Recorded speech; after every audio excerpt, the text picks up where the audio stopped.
Hi, I'm Cameron, and I don't just read comics, I love them. On today's episode of Cameron Reads Comics, my friend Hannah and I are talking about our favorite stuff from 2020. This includes movies, television, music, podcasts, and most importantly, comics. So, as we send off 2020, we will remember all of the great pop culture content that it gave us, which was a lot. Also, at the end of the show, we have a major announcement for the future of Cameron Reads Comics. And just to warm you up, I dropped a bonus episode of the podcast today as well. So, after you listen to this episode, go check out my Superman Secret Origin episode with my friend Reagan Sickle.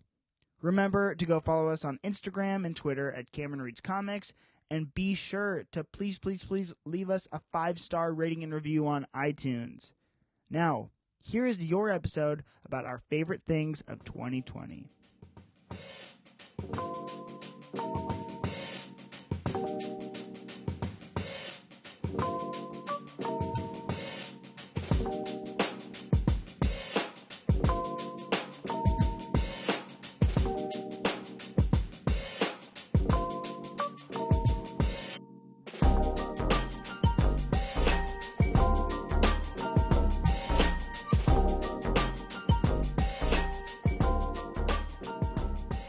Okay, so now that that's worked out, hi Hannah, welcome back. Hi, thanks for having me. You're always welcome here, and oh my gosh, now that we've reflected on how abruptly, I guess, your 2021 has started, let's talk about 2020. How does that sound? That sounds great. I would like to know, though, why, when you've had Jesse on, like, for 3 times, he got to be your partner in crime, and I'm just welcome back. Yeah, pretty much. I just really want to. Okay. There's a disparity there, and I'm gonna let you be the judge of why and how. It's fair. Okay. I feel like I never come out likable at the end of our episodes. So ours? Yeah, because I'm like, hey Hannah, you suck from me, and then here's our intro. It's usually an embarrassing story or a factoid about you. Well, that's us all the time. You know, welcome to 2021. All right, with Hannah and Cameron. So today's episode is going to be actually a special episode. We've actually been kind of preparing this for a long time, and so we're just going to talk about our favorite stuff, favorite pop culture that happened in 2021, and we are so excited to do that because, frankly, 2021 was a year of sitting on our couch and doing, or 2020 was a year of sitting on our couch and hanging out, watching stuff. At least for me, I read a lot of comics, watched a lot of TV, so... Yeah. And Hannah is actually today going to find out the mystery we've been talking about. Oh, my God. I can't wait. The mystery of what my favorite 2020 television show was, which is actually, I think, pretty anticlimactic. But, you know, we'll get there when we get there. So well, you kept saying, you'll know it, you know it, you know it. And I would, like, be at home and then something would come to mind. And I'd be like, that's what it is. And then I would text you and be like, no. Like, yeah. The mystery, I have no idea. I've gone through everything that I think we've talked about. Yeah. You have, but you missed one, and we'll talk about it. It's gonna be great. You're gonna be so excited. You're gonna be excited, but you're just gonna be like, oh, that's what's gonna happen. Yeah, probably. All right, well, let's just get to it. Let's get to it. Okay, so first one, we also have a couple categories. We have 2020, and then we have quarantine because obviously not a lot was released this year, but also we had a lot of time to go into the archives.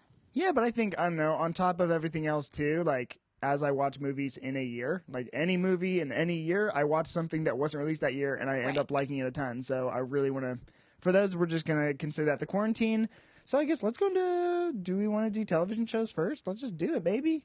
Let's do it. Hannah, what was your favorite television show of 2020? Okay, well, this was the one that Cameron said we've been preparing for this for a long time, which is true, but I am still not prepared for this one category. So... Because I think I've texted you like 8 times being like, is it released in 2020? Does it have to be a brand new TV show in 2020? Could it just be a new season? And I had so many subcategories that I couldn't quite nail down.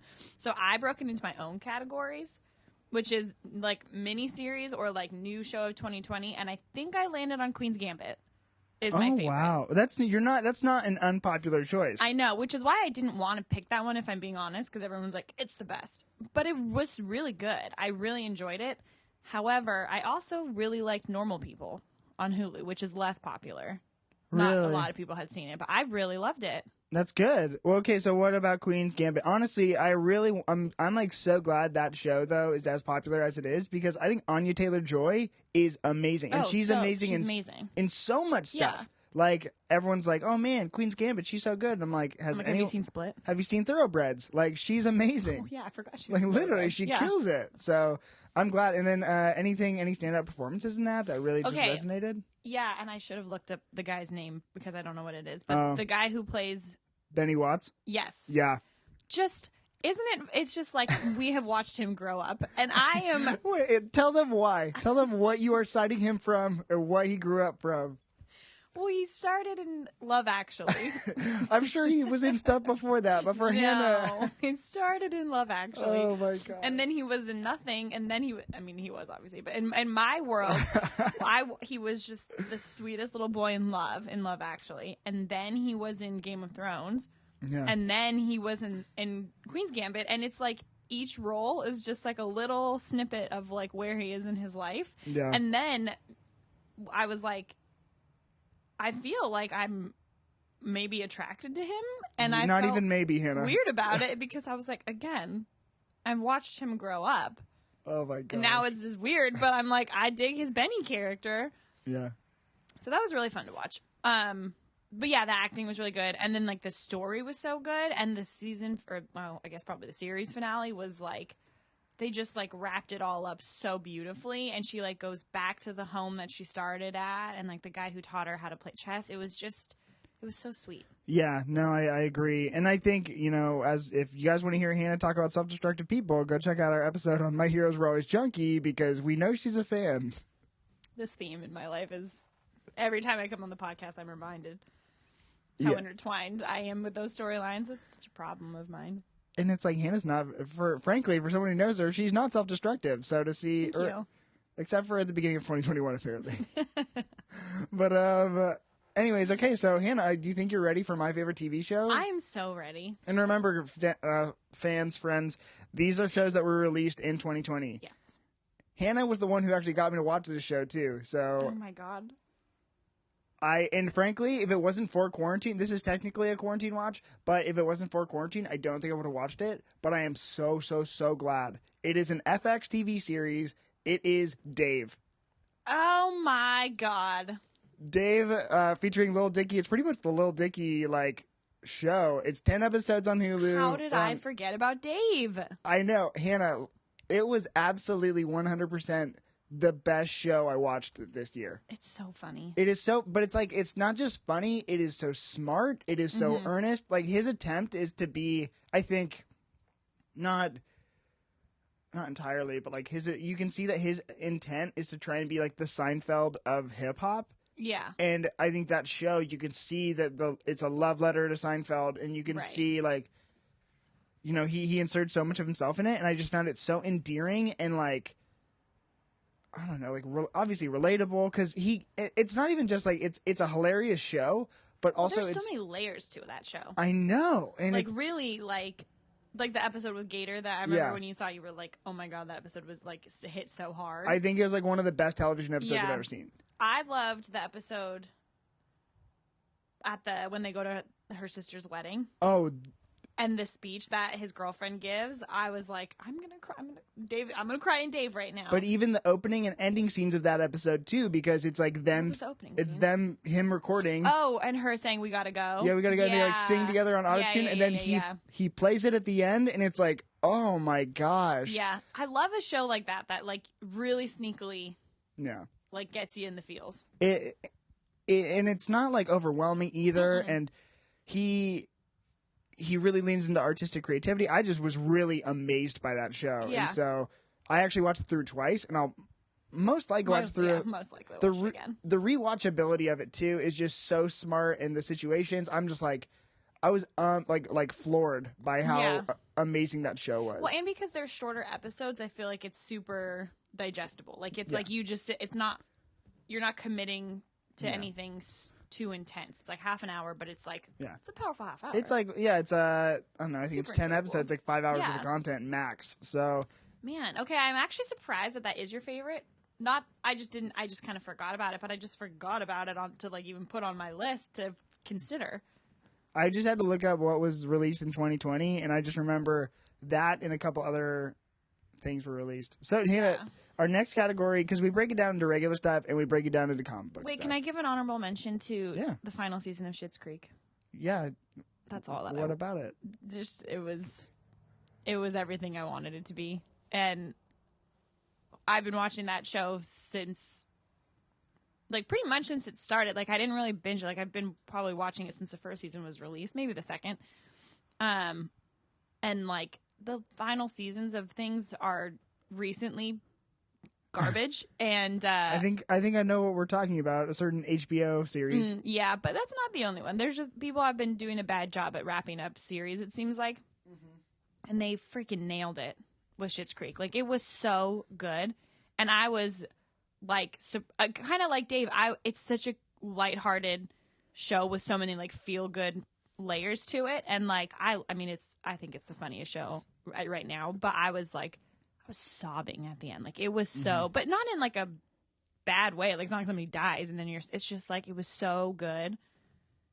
And you just love those characters so much. And like, then they have a special where they do, I think it's like an hour long, and they like show you the filming of the last season. And I was like sobbing again watching them talk about the show. It was so good. I mean, I'm not alone in that. Everybody loves Schitt's Creek right now, so it's popular. But I just wanted to mention it because the final season came out in 2020.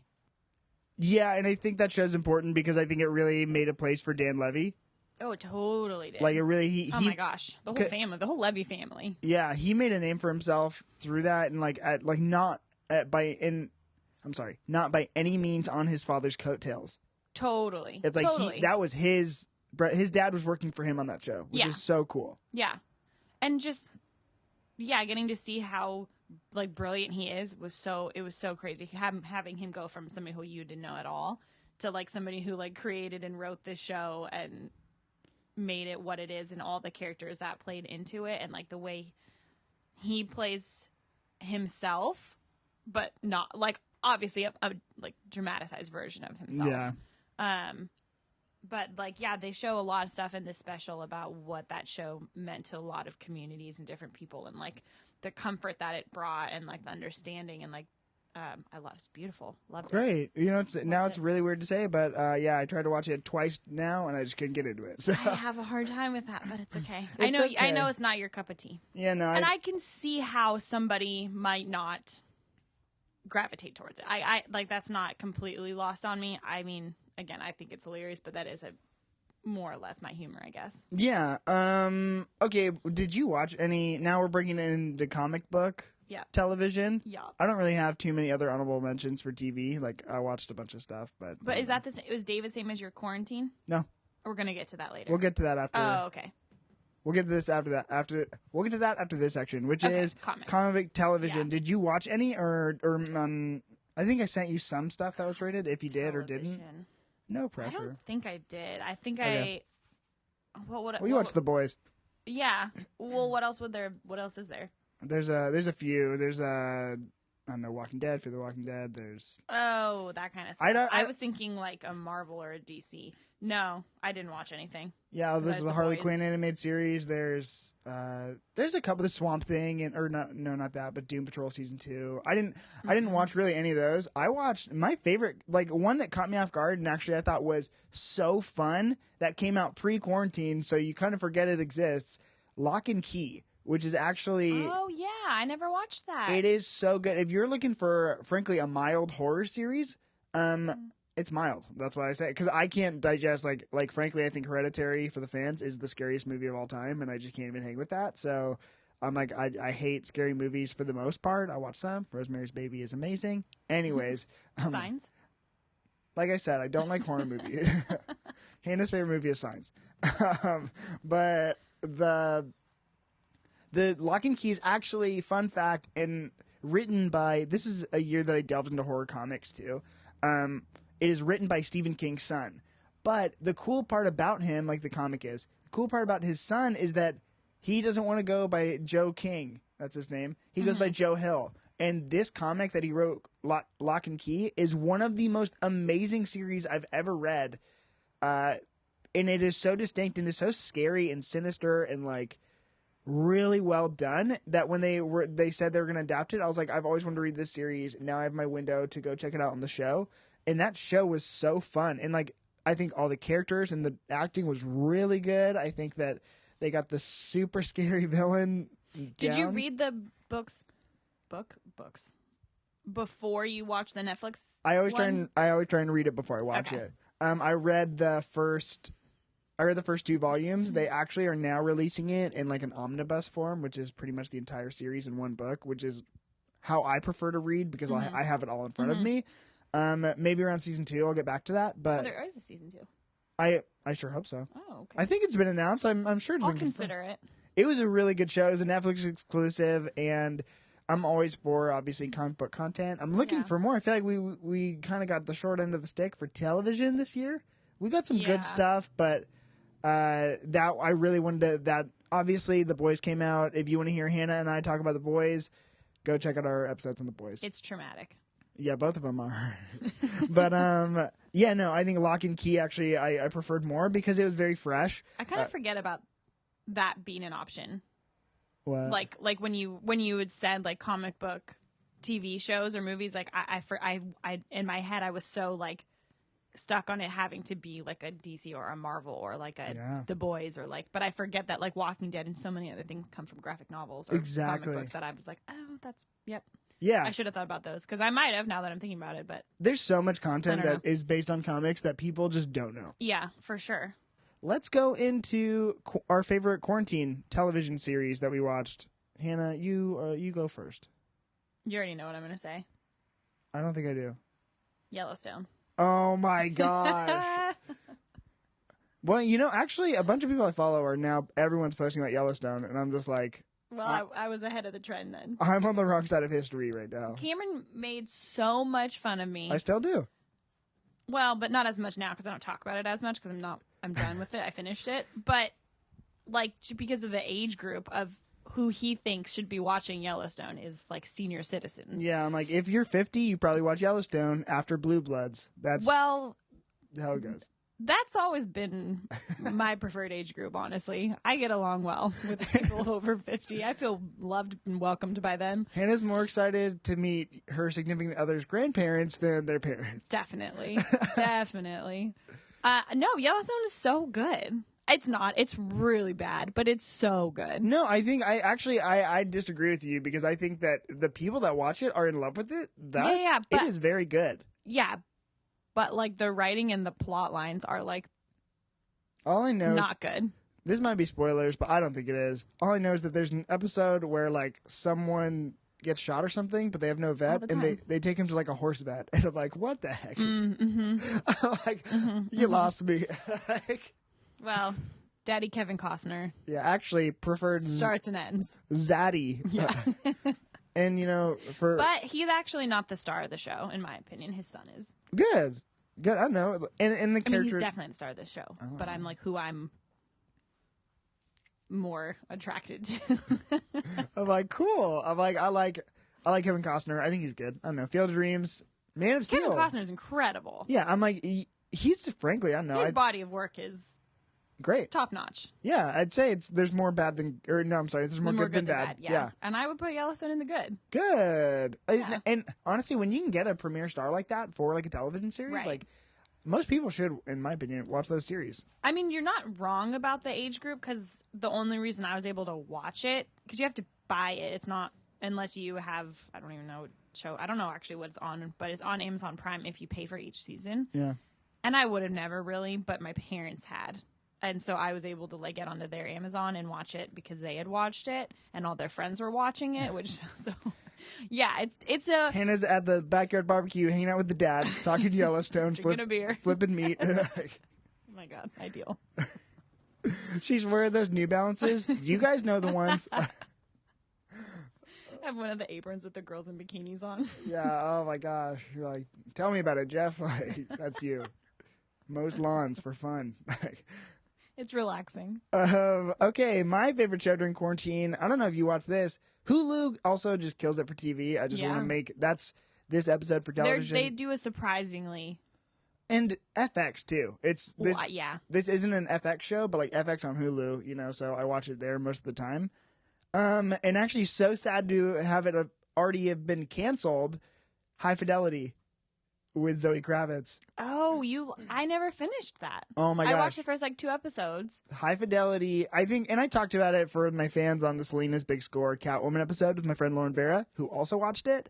I think that Zoe Kravitz in that show is number one, the coolest television character of all time. And I just mean that in all. That's high praise.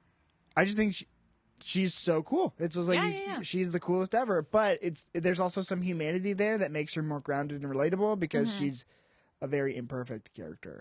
So to have her like that and have her on was so cool. It really convinced me that she could be Catwoman. Yeah. And I think that was really, in my opinion, because she's in stuff, but I don't know, she hasn't had major roles in my experience with her. Her ability to make her name for herself. Yeah. Apart from who her parents are was very awesome. And like, I think that show also just has great music. It's what you want out of a show too. Like it's a Cameron show. It is. I'm like, it's kind of got all the things that you really like. Yeah. I'm like, I'm gonna be honest. She had a pair of white Cortezes. I got a pair of white Cortezes for Christmas. Yeah. Was it because of her? Probably. Most likely. Do I want to be that basic? No. Am I? Yes. Ouch. I didn't need that agreement from Hannah. But yeah, no, I think High Fidelity, it's also just a great show. And for my people that care about, I don't know, minorities. But people didn't really like it, so I didn't get. No, it just, I don't think Disney picked it back up. Like, because they acquired, Disney acquired Hulu because Hulu was owned by Fox. Right. And so I don't know if they just, it just in the cuts didn't make it. And also, frankly, I think that it's almost like I love Master of None too. It's like a very similar kind of show. I think that one season was just perfect on its own too. You know what I mean? Like, they don't need another. They don't need. You can end it right there. Did it end on a cliffhanger or anything where like you need a second and they just canceled it, or did it wrap up decently? It's not a cliffhanger ending for sure, but it's like not all the pieces are picked back up. So you could have done it. You definitely could have done season 2 and kind of like really leaned into it, but I'm okay that it didn't. I'm like really, I think the way that her arc ended was perfect for her. And so I'm fine with it. And like, I can have I'd rather have, one perfect season of a show than, 6 with some okay or bad seasons, Did you ever watch Fleabag? I did watch it during quarantine. Because that was my runner-up for quarantine. I didn't, that's a good honorable mention. Yeah. I think Phoebe Waller-Bridge. I just don't think I'm the intended audience for that. So some of the jokes were lost on me. Yeah. I think that's a great show for women, and I think I'm the intended audience for that. I think for that show too, like in both shows, is I love that we're seeing a change in culture for autonomous female characters. You know what I mean? I'm like, they're not subservient to the plot of a man or something. Like, they are just going and living their lives on their terms, and it's refreshing and it's great. Is, yeah. And I'm like, I'm such a fan. So yeah. So I'm so glad that we're having all those things. Yeah, we're having content like that. Alrighty, so I think it's about time to get into. Let's actually do our favorite album. So Hannah and I listen to music. We listen to actually pretty. I don't know. I don't want to say a lot of the same music, but we listen to similar. It overlaps quite a bit. Yeah, it's more often than not. So I think that. Anyways, we're gonna talk about favorite music, and actually, what's written on my notes and what I think is my favorite album is different. So Hannah, no matter what, I'm going to let you go first. So I make sure I get mine right. This category was by far, I think we had the most to choose from, because movies and TV, like we said, it was a little bit more limited than 2020 was supposed to be in the like what was like slotted to come out and stuff. But then like with albums, I was like, oh, that one. Oh, wait, that one. Like music was released like all year long. Yeah, all year long. So I ended up picking one that I completely forgot about until like a month ago, and then I remembered how much I listened to it like the first half of 2020, which is Circles by Mac Miller. Was that January 17th was the release date. Oh, no way. I love Mac Miller. I love Mac Miller, and I loved that album. I don't know that it was like well, yeah, it might have been it might have been my favorite album from him in general, but I loved it, and I picked that one as my favorite because I listened to it so much in the beginning and then like kind of took a break and was just listening to other stuff. And then I kept revisiting it all year long. And I feel like that's like a good foundation for why you would pick something, is if like I can consistently come back to it and then be like, oh my gosh, this is so great, I'm gonna listen to it all over again. And then I would go through another phase of it. And then I that happened in like December. I was like, oh, I forgot about this album, and I put it on and I was listening to it all the time. And then I realized it was 2020, and I was like, perfect, that's going to be my pick. Because originally, like we had said, it was going to be Run the Jewels 4 was both of ours at first. That is more than an honorable mention on this episode. Yeah, it'll probably get it should get its own discussion. But that's why I switched, was I remembered how much I've actually listened to that one in 2020.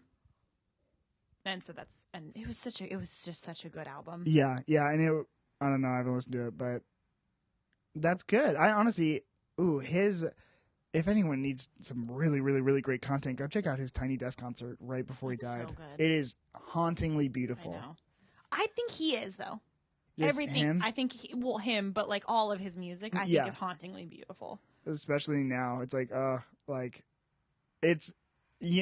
Rolling Stone. I don't know if it's not that first album. It's the one with 2009 on it, and I think it's the one released before this. Is it Divine Feminine? I don't know. It's him sitting against a white wall. Okay. I was listening to it definitely before 2020. Yeah. But yeah. He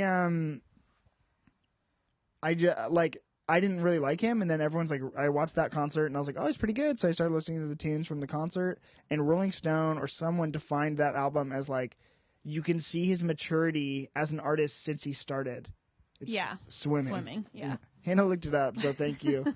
But yeah, that album was magnificent. So, I get why people love Mac Miller, but now my favorite album was originally RTJ4, so Run the Jewels 4, but my new favorite album is recently released, and I'm just obsessed with it. And it is Fleet Foxes' Shore, which is the newest release from Fleet Foxes, who was an artist that I loved in high school. I had all his albums. Helplessness Blues was really good too. Like, I loved that album, listened to it. He came out with a one in between this one and that one called Crack Up, and it was good, but I just didn't love it. It didn't resonate with me. And so this one I gave a really good, sometimes you just got to give albums a good try. You just got to go for it. Listen to it a couple times before you make an opinion. This was one of those, and there's so many songs on it that just kind of really, I don't know, in the way the music does, met me where I was and fulfilled that need that I needed from an album, and that was it. And I'm like, oh, it is that happens. So good. And there's Can I Believe You is a great single off that album, and then there's another one, Sunblind, that is just my jam right now, and it is so good. It's just so quaint and peaceful and nice, but then it builds, and I love it. And it's, I don't know, it just I was like, I knew as I was listening to this, I'm like, this is definitely the best thing I've heard in 2020. I haven't heard that one, so I'm gonna go add it to my list. It makes me cry thinking about it. I'm not actually crying though. He's not. I'm tough. I'm sensitive. Okay, but now Hannah, RTJ4. Yeah, RTJ4. Man, it is. Man, oh man, the most timely ever. Maybe ever. Yeah. I don't know. At least in my lifetime my experiences. Especially in a genre like hip hop, where I feel like, Straight Outta Compton is one of those albums where it just dropped, and it's like, this was the right time for this. And then you have so many, artists making albums that you feel like, oh, this is going to be big. Like, I think there's a couple artists, but I think for RTJ4, when Yankee and the Brave dropped during quarantine, I swear on my life I listened to it like 2 or 3 times. Just yeah, oh yeah. I was that one, frankly, is my favorite song of the album. It was the first one released. I think it is my favorite too. And because that intro, it's just soft, and it's like they just hit you hard. In the way that they always do. I know. And it's like Killer Mike and LP, the best. Well, they'd been probably my favorite artist to run to for a while. And then like when that album came out, I was like, oh, I'm so excited to just like put it on and go for a long run and just like listen to the words. And like for context, why we were saying it was the most timely is it came out June 3rd. I just looked it up. Yes. So I think that they put it into words and feelings that reach a lot of people. Yeah. And then when they did the live performance, the like concert album concert. It was the Adult Swim. I think it was like Run the Vote or something. Oh, that's right, because it was more closer to November when they did that, huh? Yeah, because I'm like, oh my gosh, this album gets released, and this is like my peak love for Run the Jewels, and I'm like, I want to go see them in concerts so bad. I mean, and not to say that the whole thing is like just because it was politically charged. I don't think it was. It's a wonderful album. Yeah. But it also was very fitting for what was going on in the world. Yeah, you guys. So it was both. You got to watch that concert, that live concert. It's an Adult Swim Run the Jewels concert, and they did just watch that rendition of Walking in the Snow, and it guts you. It does.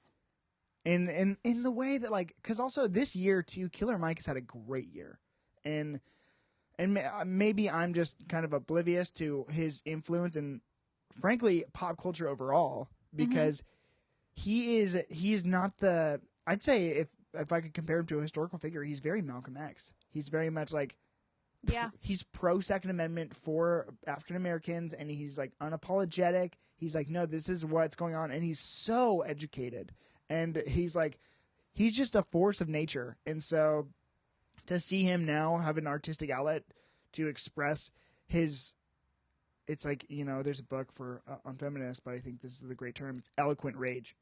And so I think that the way that he literally just lays it all out for us in that album is frankly transcendent. Yeah. And LP is their balance as performers. It's so good. It's so good. And their tracks and everything else. And then on top of it, it's catchy as hell. Like, it's a good album.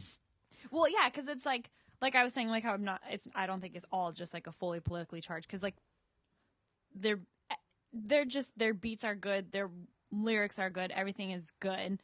Yeah. So like, you're right, it's catchy as hell. And like also, like. And now that we're talking about it, I'm like, shit. Is it my favorite? Like now I'm flipping back to it a little bit. But we're gonna shelve that for favorite because we gave that more attention than either of our albums. That's true.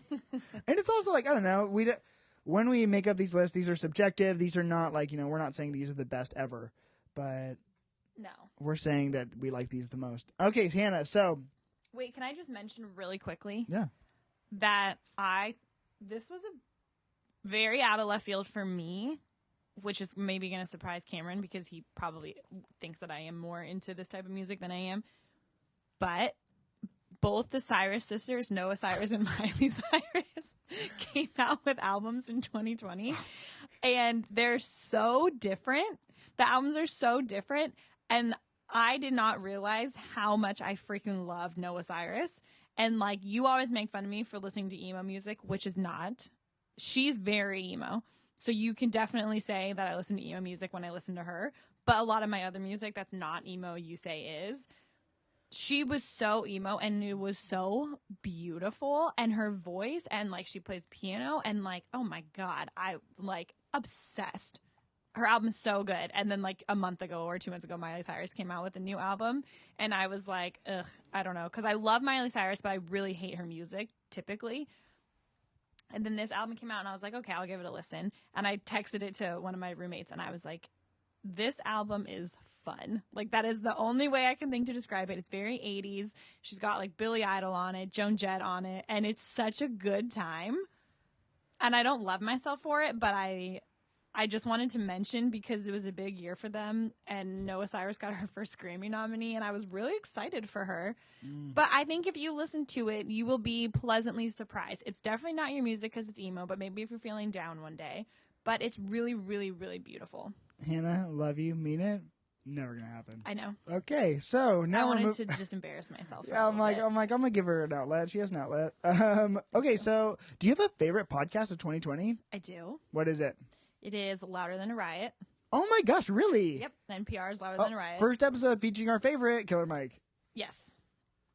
Well, I thought that podcast gave me insight into two worlds that the whole thing is about. It's about tracing the lines of hip hop and mass incarceration, and both of those topics, it's like I learned so much about hip hop because it's really more like underground hip hop culture. They don't really talk about.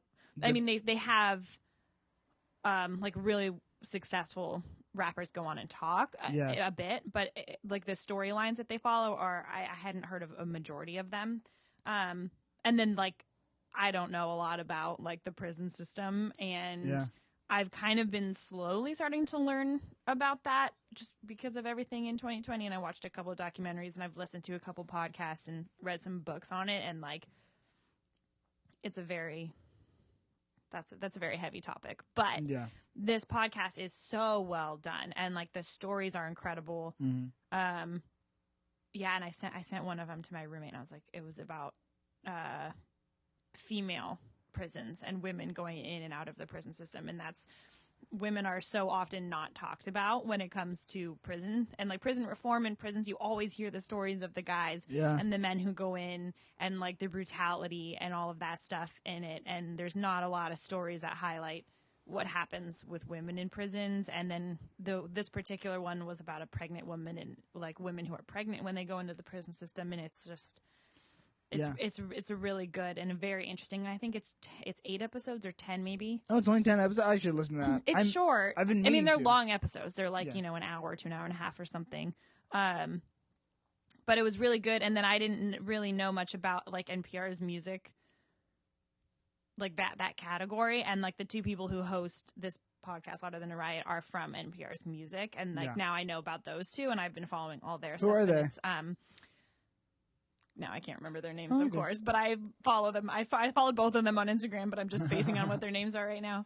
But that's like a whole, again, it's just another world or category that I didn't really know a lot about, and now I do. I think that NPR is like literally just my favorite platform for most things. So like anything they do, actually, this isn't my favorite podcast, but it's one of them. Their series on like money called Planet Money is actually that's a good one. It is my absolute like. There's nothing that I'm more pleasantly surprised by than that podcast, because they just do deep dives into such weird kind of obscure topics that aren't about money at all. Like I'm not frankly, I'm not a financial or frugal guy. I'm not financially minded most of the time. Really, like if I'm being honest. Me neither.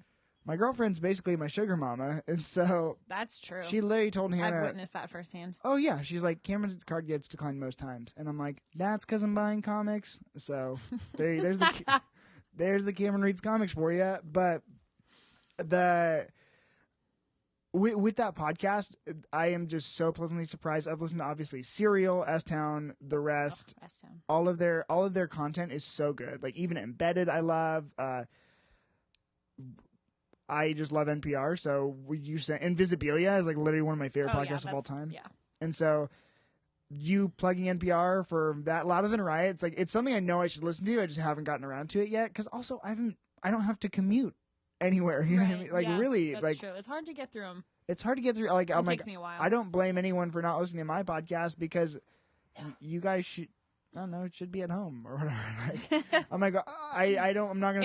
It's a lot harder now. It is, and so I'm like. I mean, it was the same for me as ever, because I'm still doing the same thing. But I think for other people, I hear it's harder. I get it. So, going into my favorite podcast of 2020, this one actually, podcasts are harder than like what was released this year. But frankly, the one that I realized I loved the most, Conan O'Brien Needs a Friend.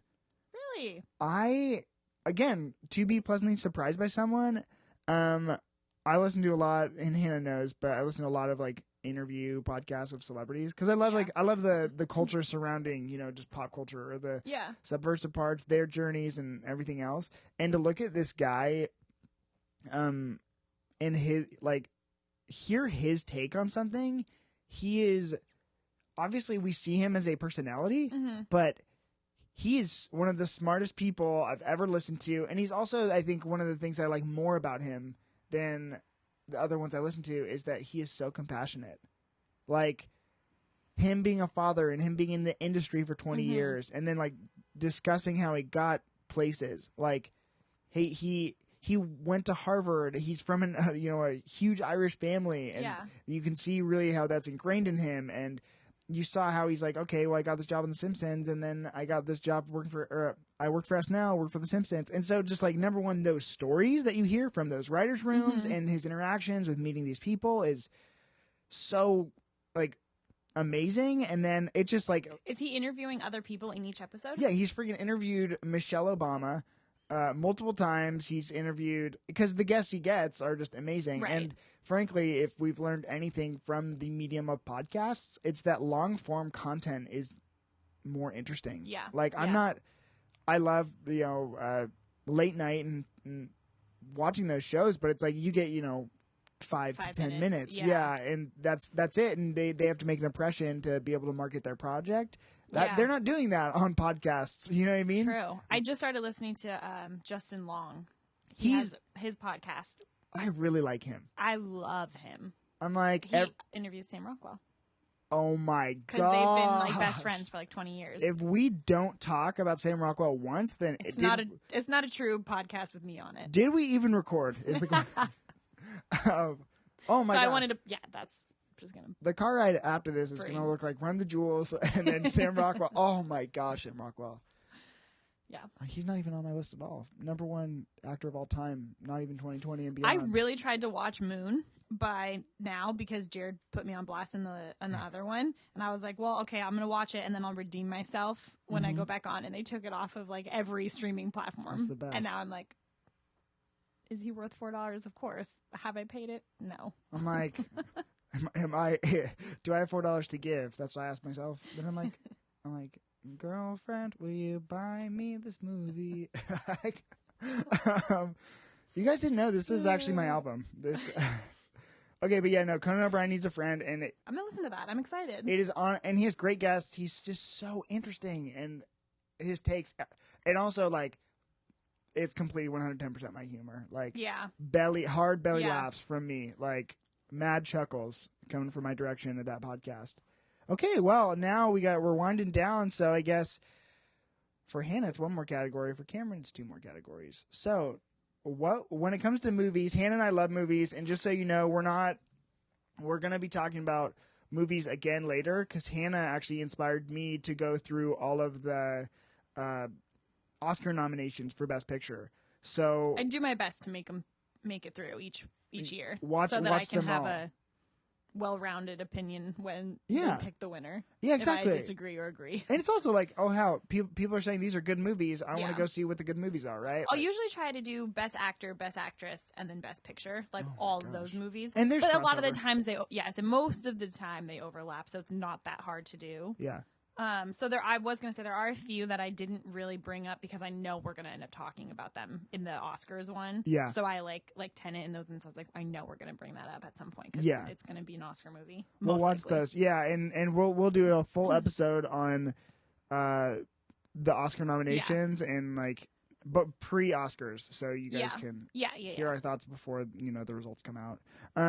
So just know that going into this. So this is a subjective our favorite movie that came out 2020 that we watched, not informed by that at all. So and separate from the quarantine watch. Yep, right? and then that's a different thing entirely too. Okay.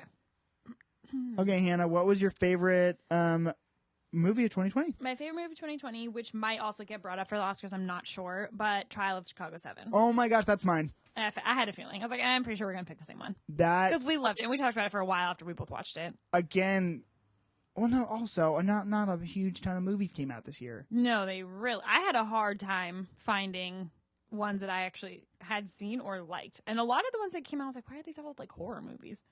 Yeah, a lot of scary movies came out in 2020. Oh my God, not what we needed this year. Yeah. True. Okay, well, let's break it down. Why? I mean, writing, acting, story, music. Okay, literally, one of those or two of those are almost the same, go hand in hand. The director was the writer. He's, frankly, I'd argue and I'm not the only one, the greatest writer in Hollywood, Aaron Sorkin. Thank you. I was like, I know I looked him up right afterwards, and I couldn't remember his name. Yep. Literally, and that's that's the reason I watched the movie, frankly, is because it was written and directed by Aaron Sorkin. Really? That's what I think I was drawn in by the cast. Great. Because every single character on there, or actor, I was like, I love you. I love you. I haven't seen Joseph Gordon-Levitt in forever. Oh, finally. And I was like, here we go. Where have you been? And then Eddie Redmayne. It is so like... Stole my heart in Les Mis. Kept it ever since. I'm like, please give it back.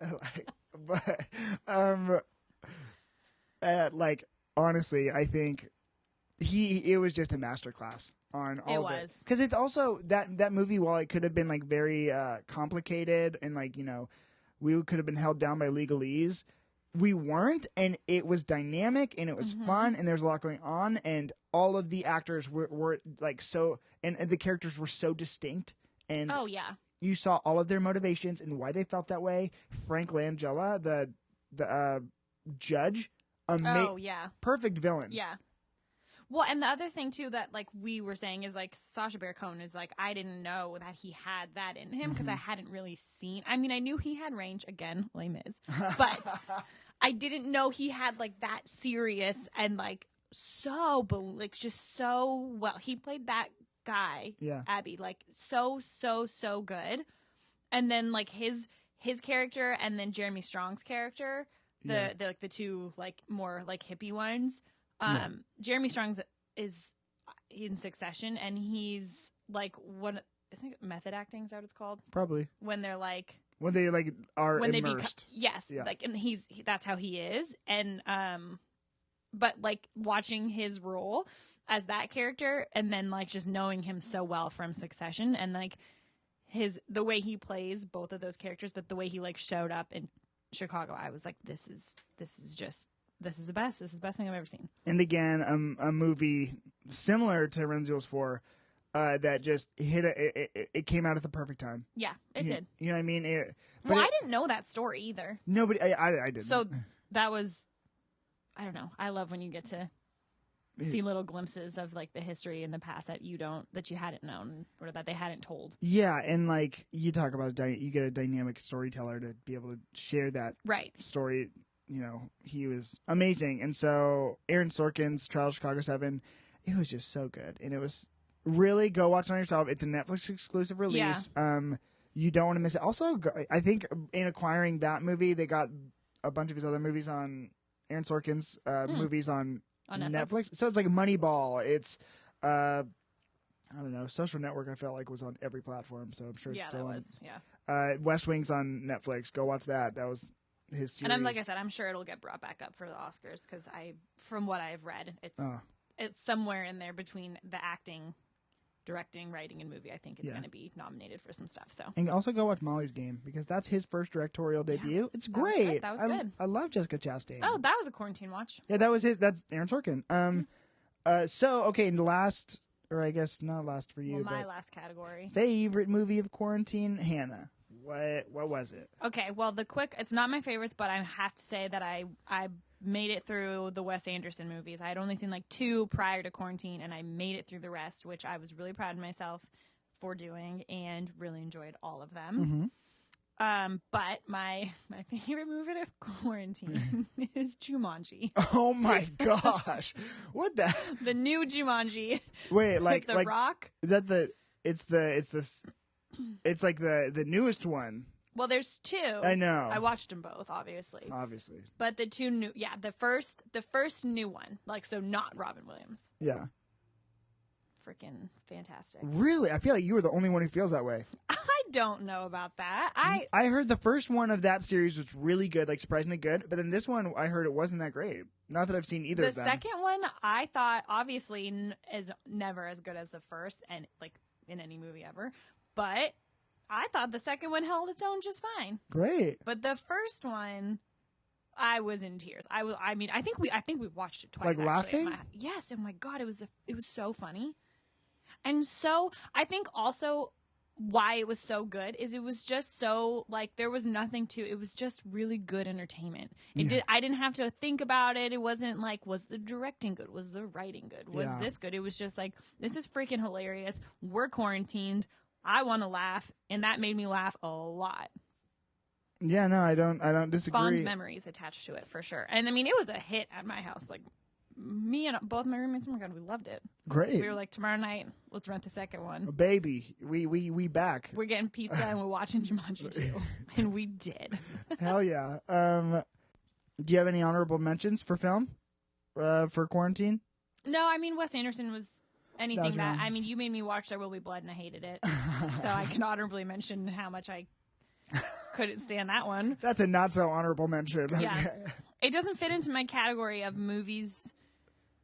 This is what I realize is my theme about what I don't like about movies and TV shows is if it's just like, if it's bloody, if it's violent, if it's grotesque, if it's cringy, and there's no redemption, I can't do it. Like, I need there to have been a reason or a storyline or something that comes out of how horrendous certain people are and certain things.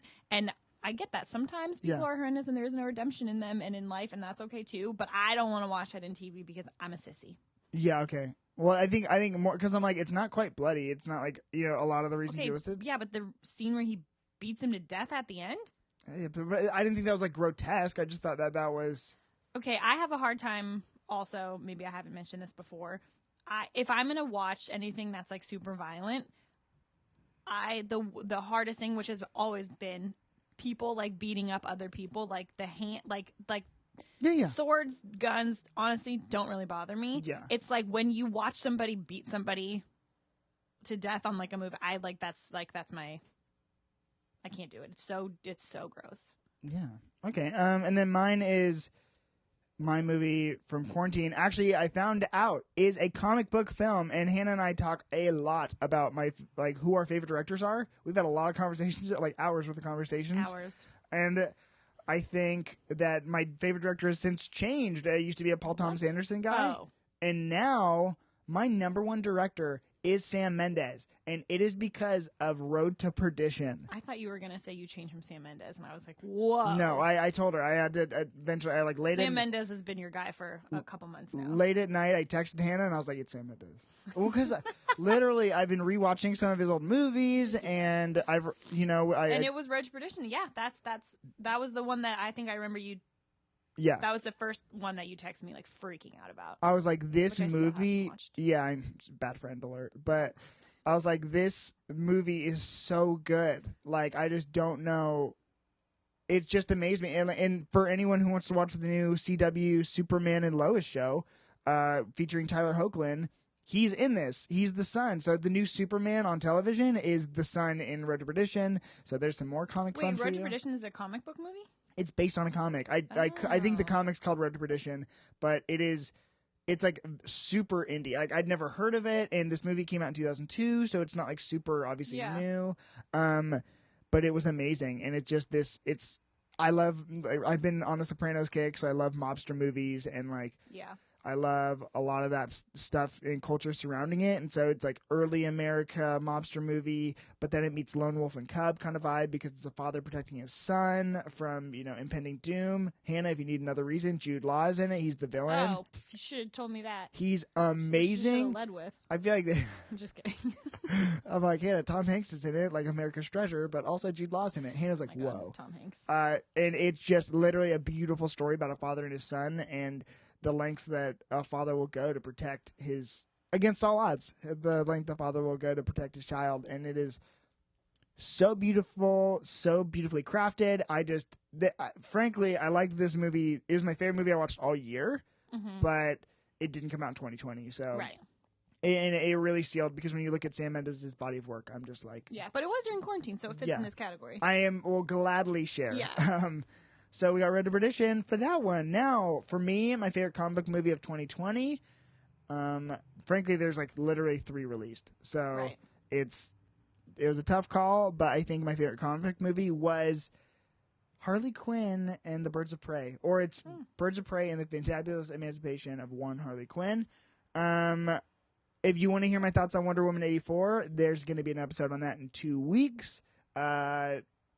Yeah, but I think this one was the one that also, again, caught me off guard. Most surprising.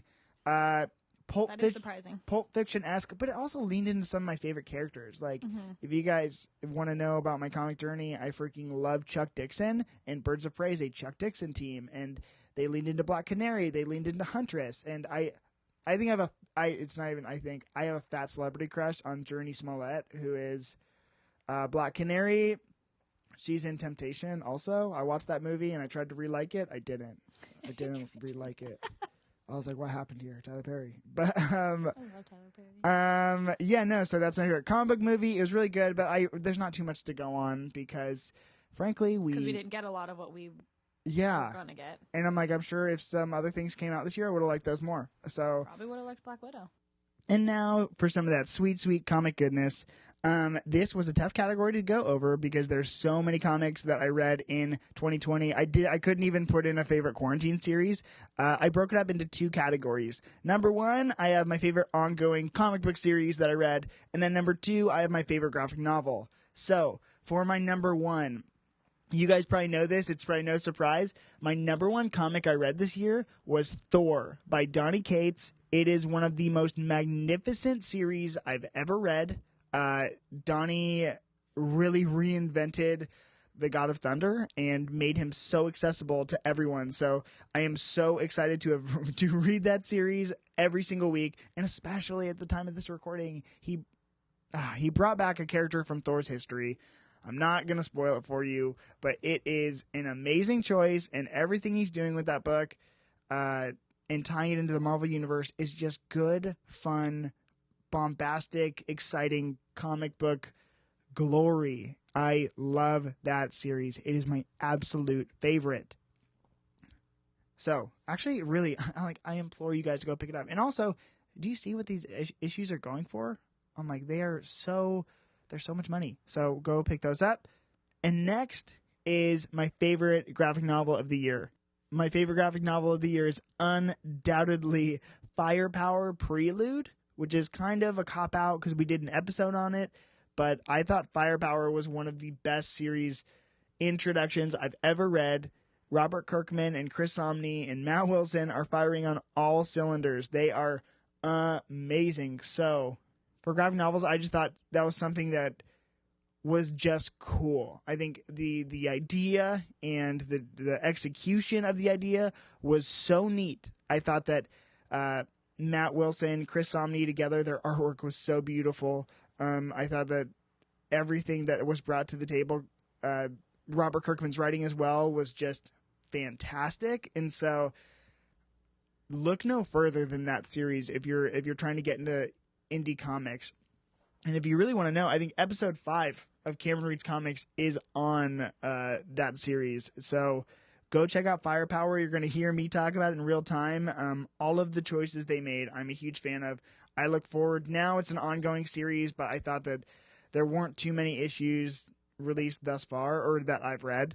I don't know if I'm caught up on the series or not, but the direction that they're taking this series, I think that I will like it as much as I liked Invincible. So I want you guys to go check that out because it is so, so good. There's a lot of good comics this year. So make sure to go check that out. I think it is a great one, and I think it's a series that we are going to be talking about for years to come. All right. So that is what we got for our year 2020. We nailed it. Hannah, I'm so glad you came by to hang out with us. So glad you had me back. Now, really quick, for my listeners that are still here, I have a huge announcement for the channel, for the Cam Reads Comics channel. A couple. Number 1, we wanted to start the new year with some comics, so I have a bonus episode for you guys with my friend Reagan Sickle going over Superman Secret Origin. I think this episode drops at 8 a.m. I made that episode drop at 9 a.m. So if you want to go listen to me for another 25 minutes, I got a short episode of Cam Reads Comics for you in the Double can. feature. It is. And then the biggest announcement is today, January 6th, the Cameron Reads Comics YouTube channel has dropped, and I have made specific video content for you guys. This doesn't mean the podcast is going anywhere. Podcast is here weekly as usual. But today, you just get more Cameron. Yeah, you get more Cameron and more comics. I'm giving you short form content on YouTube, long form content on the podcast. So that is literally, this episode is available on YouTube right now. So all the back catalog of Cameron Reads Comics is on YouTube. And we are so glad to have you guys. Yeah, and then also I'm going to stop providing summaries in order to meet this demand. I'm going to stop providing summaries. And then my last announcement is thank you. Or my last announcement is stay tuned next week for we have Jesse Watson coming back for The Vision by Tom King and Gabriel Be Walter. back with your partner in crime. You know, I'm not liking this passive aggressive attitude. Hannah, thank you so much for having me. Thank you so much for joining us. We will talk to you again later. Bye. Bye.